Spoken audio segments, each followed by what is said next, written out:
Lecture 23, Dictionaries and World Histories. So what's a dictionary good for? In my previous lectures, as illustrated, the ways in which English dictionaries originated in the hardware, the list of the 16th and 17th century, how they responded to the influx of new words and coinages into the English vocabulary, and how in the figure of the Samuel John the idea of the dictionary as a book for the home for the individual as key to aesthetic judgment, and as located in a view of language as beautiful transitory, how all of these things came together to bequeath to us. The modern idioms and ideologies of dictionary make it. I also suggested that one will look at modern dictionaries such as the Oxford English Dictionary. What we're looking also is the legacy of the 18th century lexicographers and on the work of William Lowe and Joseph Priestley. I illustrated the tensions between prescriptivism on one hand and descriptivism on the other, and broadly speaking I tried to illustrate how dictionaries invariably toe the line with a great difficulty between describing and prescribing usage.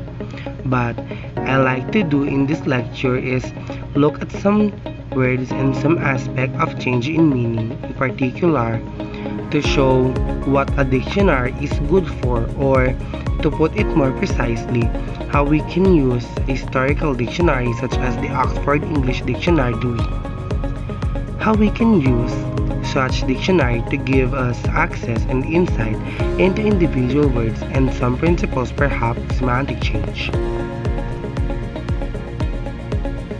One of the things that I have resisted doing in the course of these lectures is asking and answering why questions.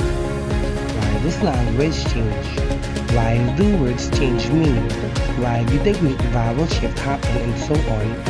And linguists and historical linguistics particularly shy away from offering explanation for why particular changes happen. We can document them in great detail, but what the relationship is between social pressure or close involvement with the anatomy of the mouth or contact them on language and dialects. All of this, but the precise relationship is among them is invariably doubtful and debatable. What I would like to do, however, is suggest some whys for language change in this lecture, or to put it more precisely, again to provide some context of explaining how certain words change meaning, and perhaps therefore look forward to the ways of which our own words might change their meaning in the future. And so I'd like to begin with a set of principles that I've drawn from recent works of linguistics. Theory and the history of language. And so, one principle is what called the relationship ambiguity and limitation.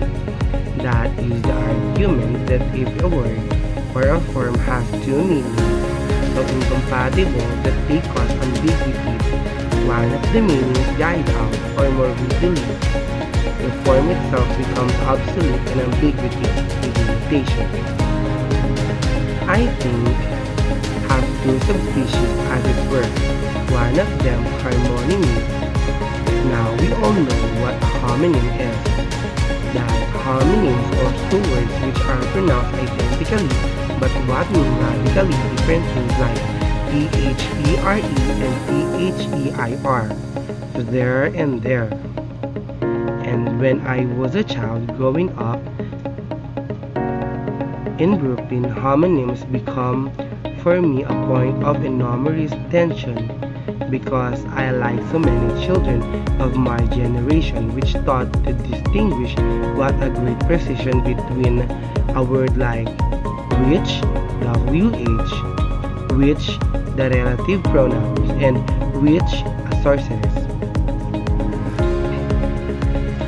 Without the edge, and I was taught that aspiration of the WH was different from the non-aspiration of W. But for me and for my peers, which and which remained homonyms for life. A vivid moment for a person one virus meant also remains with me that moment in second grade when we were all supposed to go around the room and come out with homonyms and read by the Brooklyn accent. Of the time I recorded that I had a fear of homonyms, and it was walking. The teacher said, "Do you mean?" And I said, "Well off," and I go to the store and the little orphan Annie.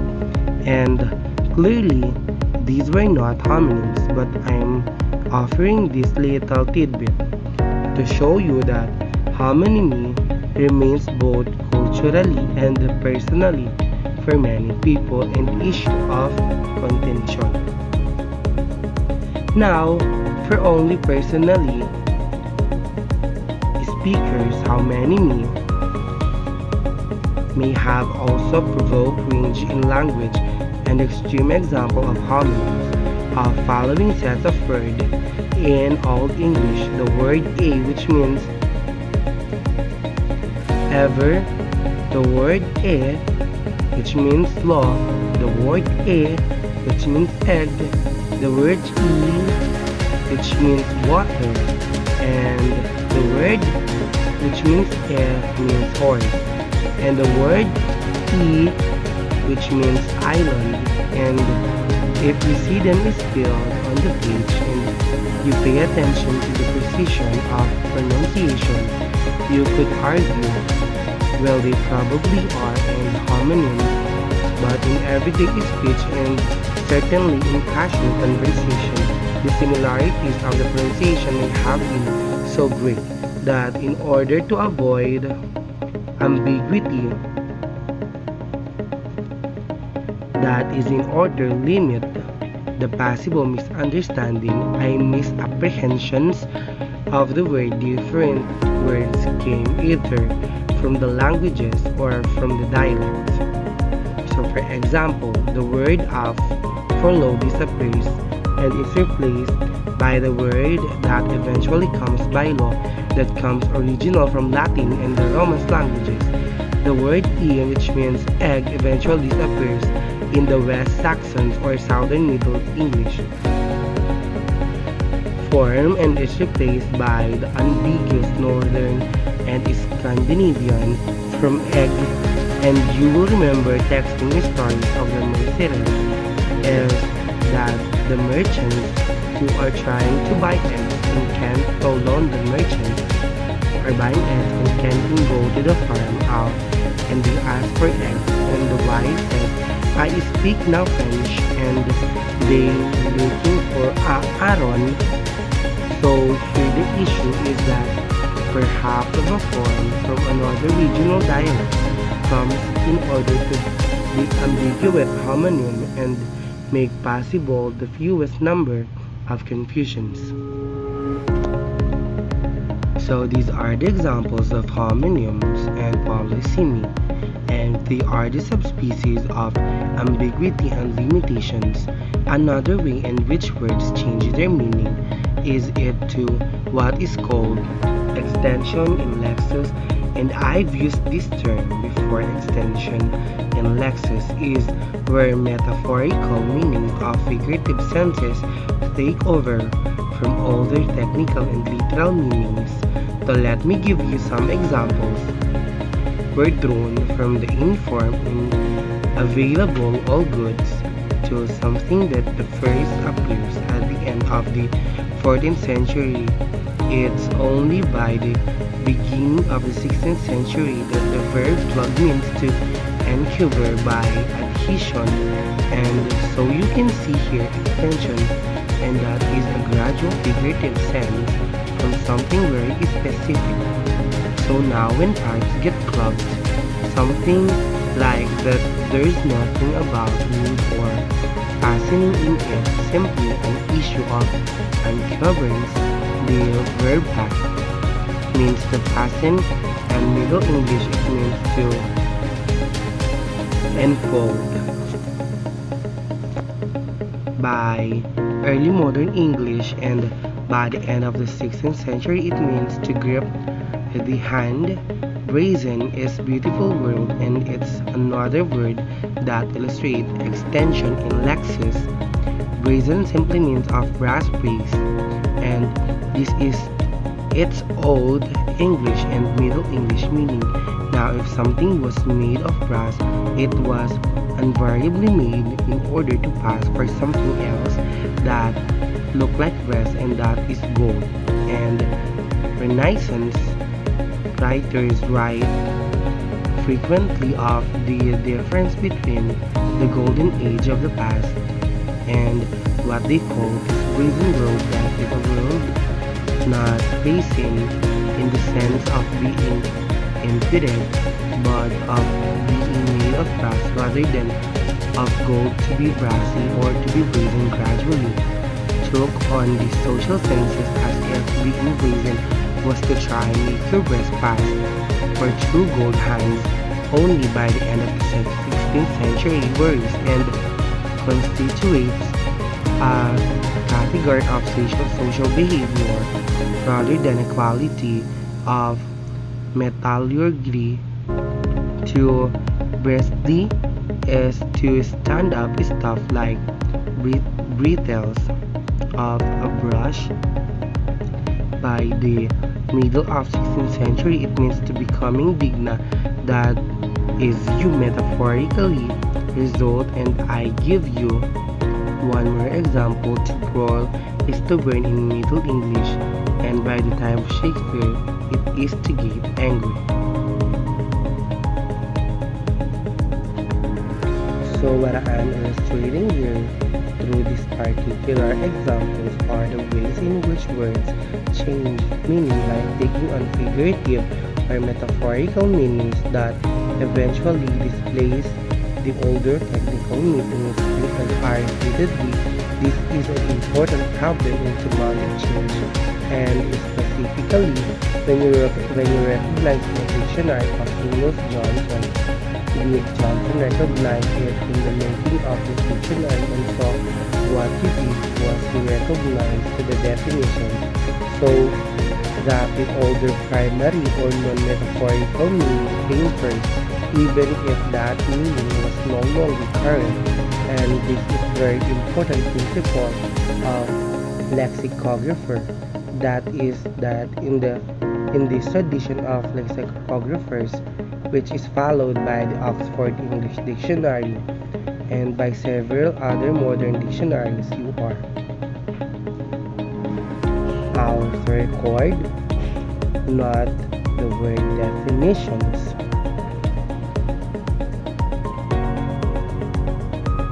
In order of popularity or familiarity, you are out to record the word definitions historically with the hierarchy sessions. The principle of hierarchy is the literal figurative.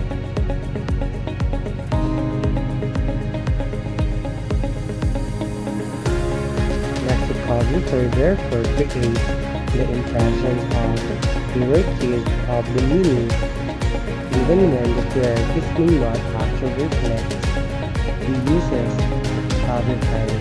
And so when we look at a dictionary, we will look at the history of words called through the history of somatic change. And these ways of use, I can be both ways of literal and figurative and ways of fact. I mentioned in my previous lecture the case of 8 in the 18th century. It was used by polite society frequently in the form of ant, and they were already considered in quote later and morally correct from on. Yes, I mentioned it survived in the mouth of Lord Peter Wimsey in the darkness and novels of the 20s and 30s, even though Charles Dickens writing in the 1860s marked it as a low dialect word. And so So this matters if this is the definition in the dictionary, and what I'd like to do now is build on some observation at the close of my previous lecture to look at a set of words for using issues in power and control policies and people. So what we look at the definition in order what will increase our narrative, and this is a very important point that it is dictionaries and narrative phenomena. Tertiary phenomena in several ways first because historical organization of a dictionary tells its story.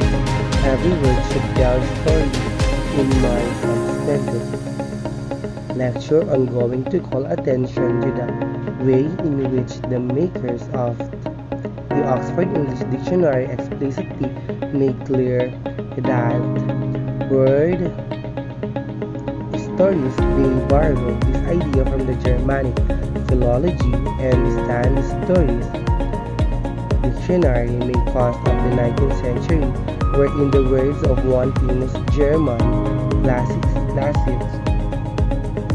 every word should tell called Babel's gift of language.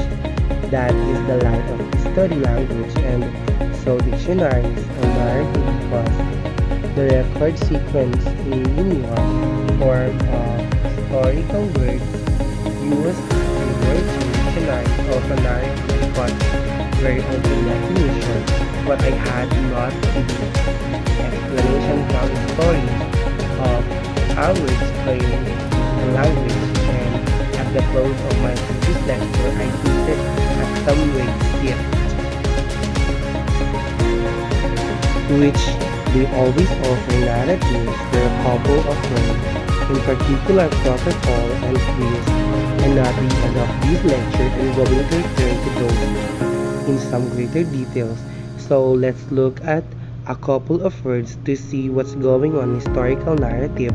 Some of these words I've talked about in this course of my lectures, and now I want to review some of them systematically to go through this history.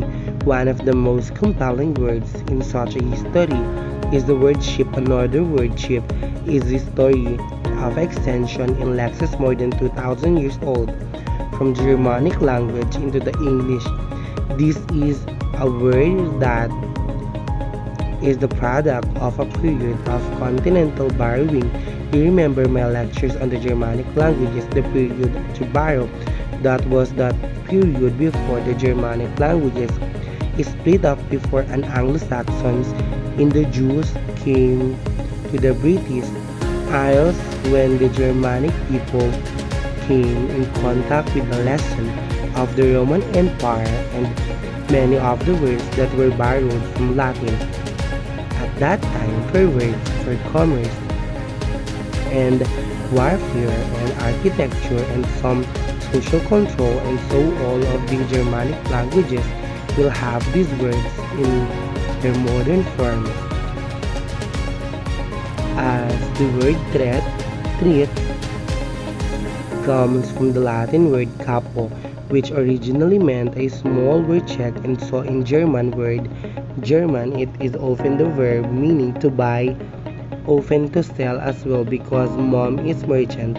You have, as I mentioned before, the name Copenhagen of the city, which goes back to an old now word Koopmanha, fun, that is the haven or the harbor of the corp. Mom for the person involved in buying and selling.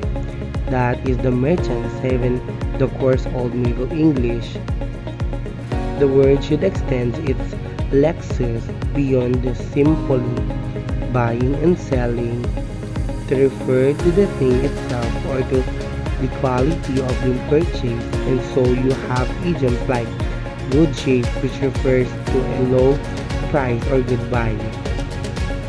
And this develops in the Middle English. You have a purchase like dear.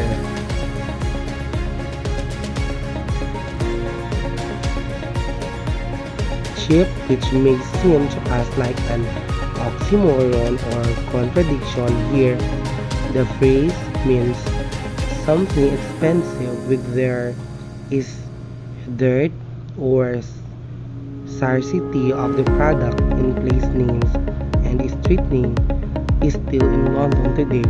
There is Cheapside and East Cheap. These names go back to a time when these areas with a market or dormant canteens, places of congregation, and in such places as Cheapside, when you might get good shape, you might also find things that were cheap or near. The distinction between something cheap and something dear does not appear in the Oxford English Dictionary until the beginning of the 16th century. We saw in Shakespeare's sonnet 87 how the language and commercial exchange can then form the language of love, and how a love relationship could be expressed in terms of its life purchase or investment. So what is in effect the cheer of love by the 17th century? The word is on its modern sentence that is something which is inexpensive or easy to obtain, and therefore something which is most likely of low quality. So what we see him, if you like, the narrative history of the extension in Lexis in a word like ship is a history of the economy of the British Isles and the relationship between scarcity and value that by the 16th, 17th century controls the market and credit economy. Now, there is a clutch of words that fascinate me that also illustrate changes in meaning from the specific to the general, and they are also pose problems for the lexicographers. I took the little bit Balkan protocol and I want to bring into that discussion how to order words diploma, and I call it protocol diploma, and college are all words that are unfortunate about pieces of paper. Take a word like diploma. Diploma is a coinage in the 16th and 17th century from the Greek that is color is made of the word from a Greek word meaning to the fold over diploma. A diploma is quite simply a folded pieces of paper. Now in medieval Latin, diploma was or document an important state paper because either private or because they were secret would be folded over. They would be sealed in the wax of diplomatics. Became the study of folded pieces of paper. Diplomacy was the practice of conducting state business through folded pieces of paper. Diploma was something that granted you authority. If you were diplomatic about something, you would write it on a piece of paper and fold it. Now, at this point, I'm being figurative and playful with the etymology, but this etymology of the folded piece of paper is still leaving a meaning for the, I think, century. It's not until the early 18th century that the word diploma is first used to refer to something that you get university degree. Diplomatic, therefore, is a transfer of meaning from a textual to a political phenomenon that is from the material organization to the behavior around the material. Let me look at another word about paper, and that the word comes from the land. You have the verbs. There are some kinds of verbs in Latin whose principal part are made up of the part of the verbs, and in this case of the verb to confirm, to make two things come together or to compare them. The participle form of confirm is colossus, and so to colliate was really just to compare or simply to confer things, and it really is not until the 17th century that the word college comes to mean to bring text together in the order to make certain kinds of comparisons. Colophon indeed is a part of a document that describes as written using or the title with information about the document, and we still use that word to extend today. The thing that came before the scope protocol comes from a group set of terms to mean the first ship with the role of a pirate of the first ship in a manuscript, and so the business of protocol, like the business of diplomatics, was the business of paper. And in my previous lecture, I noted how the Oxford English Dictionary, even to this day, maintains and is still reproduce the older judgmental 19th century definition of protocol as a word which was not fully part of the English vocabulary, but rather came up the formulary text in France, or became in the language of the little vocabulary of Latin or French. And deeper into protocol, we see other forms of alienation, and this is the kind of stuff that I'm suggesting you that you can do with the great historical dictionaries.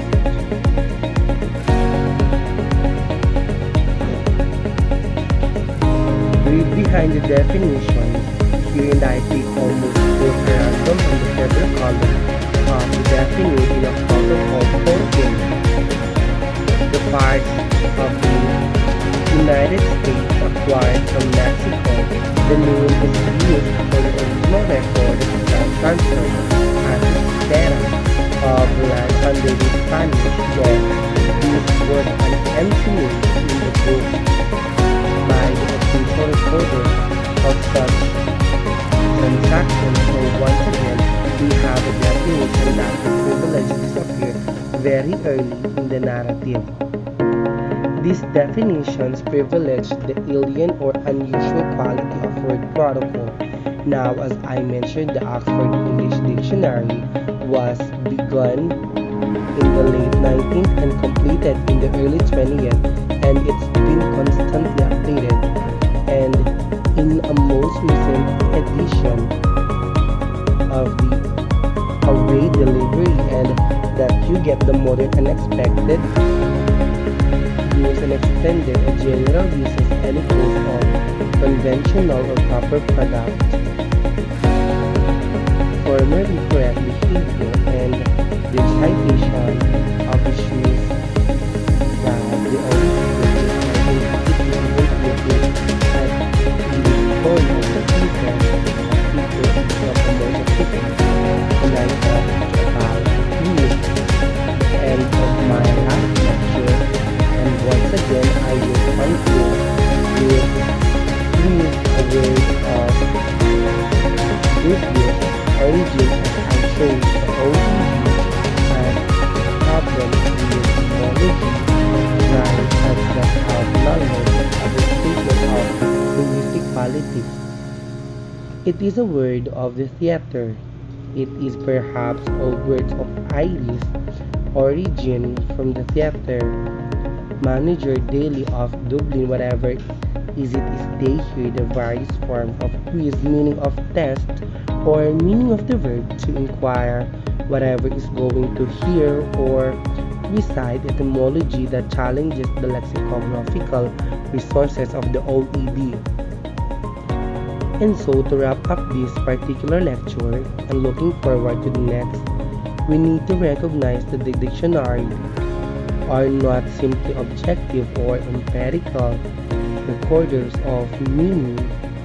They are narrative documents imbued with the politics of nationhood and identity concerned very much with describing but invariably prescribing regulating language.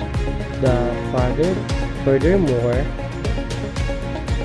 they are documents and they are volumes that are in men in their own documents history. And I'll begin my next lecture with the beginnings of the Oxford English Dictionary and then move to the conclude the second block of letters in this series with some attitudes towards English and national and cultural identity towards the close of the 20th and the beginning of the 21st century.